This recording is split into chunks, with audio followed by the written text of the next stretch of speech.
Hai, apa kabar semuanya? Semoga kabar Anda baik-baik saja.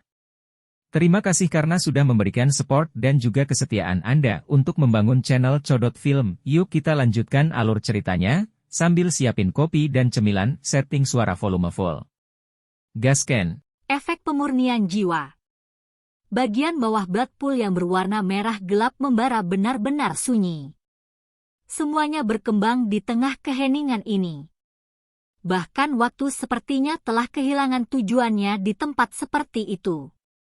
Warna hijau giok samar-samar terlihat di dalam api kemerahan. Itu sangat menarik. Jika seseorang melihat lebih dekat, sebuah sosok duduk bersila, akhirnya akan terungkap.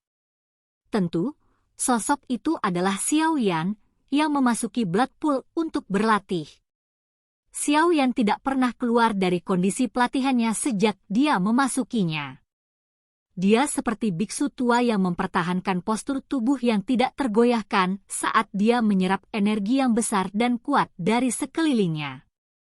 Setelah itu, dia menggunakannya untuk memperbaiki pembuluh darah, tulang, otot, dan bahkan selnya. Warna darah merah tua menutupi setiap inci tubuh Xiao Yan.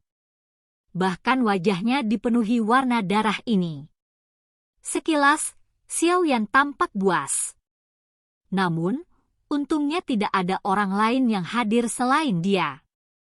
Karenanya, tidak ada yang melihat pemandangan ini. Dengan memperkirakan waktu, Xiao Yan seharusnya sudah berada di tempat ini selama sekitar 2 hari.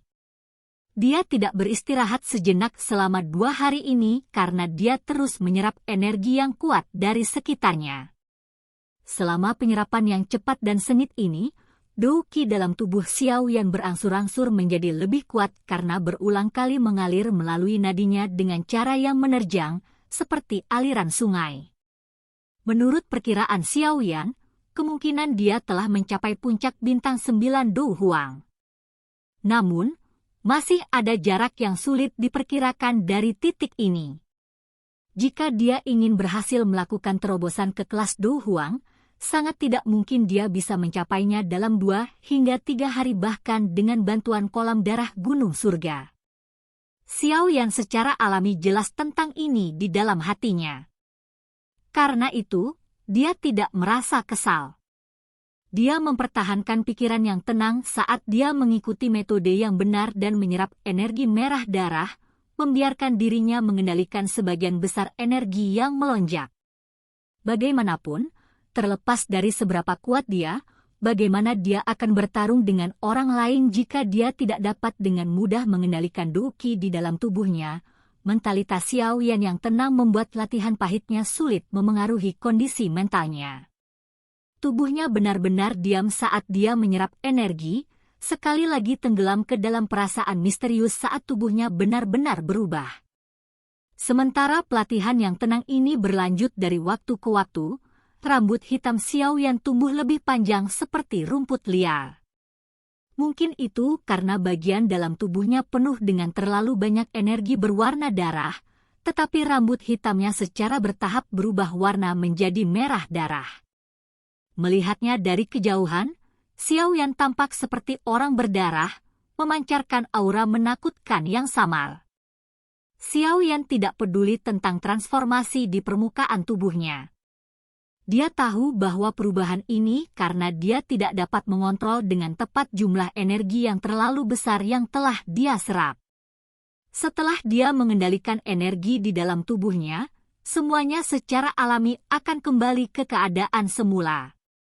Apa yang saat ini perlu dia lakukan adalah benar-benar memfokuskan pikirannya dan merasakan kekuatan yang kuat di dalam tubuhnya, waktu mengalir seperti air yang mengalir di dalam kolam darah berwarna merah tua. Dalam sekejap mata, hampir 10 hari berlalu. Tubuh Xiao Yan tidak bergerak sedikit pun selama periode waktu ini. Rambut merah darahnya juga menjadi lebih tebal. Namun, perlu disebutkan bahwa aura Xiao Yan saat ini secara bertahap melonjak ke tingkat yang menakutkan. Meskipun dia belum menembus kelas Dou Huang, dia setidaknya 2 hingga 3 kali lebih kuat dibandingkan dengan 10 hari yang lalu. transformasi auranya tidak berhasil mendobrak Xiao Yan melalui kelas Du Huang. Dari sini, orang bisa tahu betapa sulitnya mencapai kelas Du Zong. Jika bukan karena kolam darah gunung surga ini, kemungkinan Xiao Yan akan membutuhkan setidaknya setengah tahun untuk mencapai tahap ini, bahkan dengan kecepatan pelatihannya yang luar biasa, gelombang demi gelombang energi kental tak henti-hentinya mengalir ke tubuh Xiao Yan. Pada saat tertentu, wajah Xiao Yan tiba-tiba bergerak. Matanya berkedut sedikit, dan perlahan terbuka. Mata Xiao Yan mengungkapkan keterkejutan saat dia membukanya.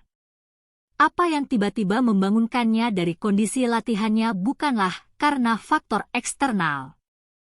Sebaliknya, itu karena Xiao Yan menemukan sesuatu tentang pelatihannya di tempat ini, avatar spiritual, 3.000 tubuh ilusi petir, di antara alisnya juga menyerap energi berwarna darah. Mungkin itu karena dia menekannya, tapi avatar itu tidak berhasil menyerap banyak energinya. Oleh karena itu, baru sekarang Xiao Yan tiba-tiba menemukan bahwa avatarnya semakin kuat. Energi di tempat ini dapat memperkuat jiwa. Xiao Yan bergumam dengan ragu. Dia ragu-ragu sejenak sebelum menjentikan jarinya. Cahaya tak berbentuk mengalir dari antara alisnya, dan akhirnya mendarat di sampingnya. Avatar itu baru saja muncul ketika bagian dalam tubuhnya secara otomatis mengeluarkan kekuatan isap. Energi berwarna darah di sekitarnya juga sepertinya terseret olehnya. Sebagian dari energi ini dipisahkan dan dituangkan ke dalam tubuh avatar. Ketika energi kental ini membuat kontak dengan api jantung yang jatuh di permukaan tubuh avatar, itu segera mengeluarkan suara berderak yang muncul karena racun api di dalam energi. Beruntung api hati yang jatuh melindungi avatar itu. Kalau tidak, saat avatar ini muncul, itu akan terkikis oleh racun api sampai tersebar. Xiao Yan menghela nafas lega saat melihat adegan ini. Dia berbicara dengan gembira di dalam hatinya. Setelah energi yang sangat besar dan kuat memasuki avatar, seseorang bisa melihat warna merah pekat segera keluar dari tubuhnya. Dalam sekejap, avatar yang semula transparan itu segera berubah warna menjadi merah darah. Meskipun warnanya telah berubah, Xiao Yan, yang memiliki kontak spiritual dengan avatar tersebut, terkejut menemukan bahwa kekuatan avatar ini dengan cepat meningkat dengan kecepatan yang menyebabkan seseorang terkejut. Menurut kecepatan ini dan kehalusan dari Fallen Heart Flame, kemungkinan besar avatar tersebut akan dapat mencapai tahap peralihan segera. Energi di tempat ini juga memiliki efek memurnikan avatar spiritual. Xiao Yan bergumam pada dirinya sendiri karena terkejut setelah dikejutkan sesaat oleh kecepatan ini. Dalam waktu kurang dari setengah tahun, Xiao Yan akan dapat melatih tubuh 3.000 ilusi petir ke tahap peralihan. Jika berita ini menyebar ke telinga di dalam Wind Lightning Pavilion, kemungkinan orang-orang yang mempraktikkan teknik Du ini akan segera memuntahkan darah di tempat. Ini terutama terjadi pada Fen Tian. Perlu diketahui bahwa orang tua ini telah menghabiskan hampir 5 tahun untuk melatih avatarnya ke tahap peralihan, namun Xiao Yan telah mempersingkat waktu yang dibutuhkan dari 5 tahun menjadi kerangka waktu 10 kali lebih cepat. Celah ini seluas celah antara awan dan tanah. Efek ajaib dari energi berwarna darah di tempat ini kemungkinan adalah sesuatu yang bahkan tidak disadari oleh Jin Shi. Bagaimanapun, dia tidak memiliki api surgawi untuk melindungi tubuhnya. Jadi, dia tidak akan berani melepaskan jiwanya. Jika jiwanya terkontaminasi oleh racun api, dia akan mencapai titik tidak bisa disembuhkan, dan dia pasti akan mati. Xiao Yan melompat kegirangan di dalam hatinya karena penemuan ini.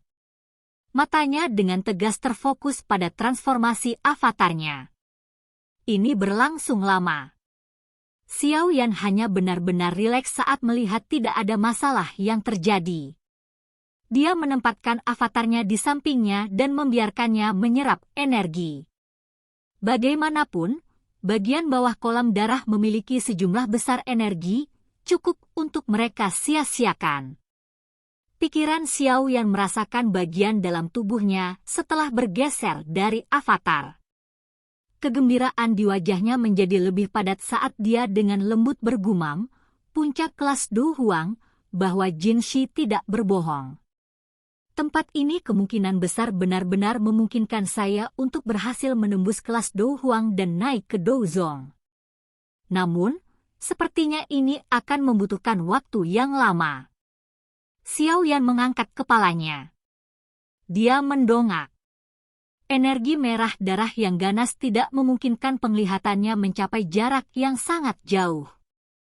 Warna merah tua yang seragam menyebabkan seseorang merasakan tekanan. Namun, untuk berhasil menerobos kelas Du Huang, Xiao Yan hanya bisa mengertakkan gigi dan bertahan. Jika aku berhasil menerobos ke kelas Du Zong, sepertinya aku akan mampu bertahan bahkan melawan Fei Tian tua itu yang tidak akan mati. Haruskah aku meminjam kekuatan Mr. Yao lagi? Aku mungkin benar-benar bisa bertarung dengannya secara langsung. Du Zong dan Du Huang adalah dua kelas yang sangat berbeda. Jika Xiao Yan berhasil menerobos, jarak antara dia dan Fei Tian tidak lagi begitu jauh dan tidak dapat dijangkau.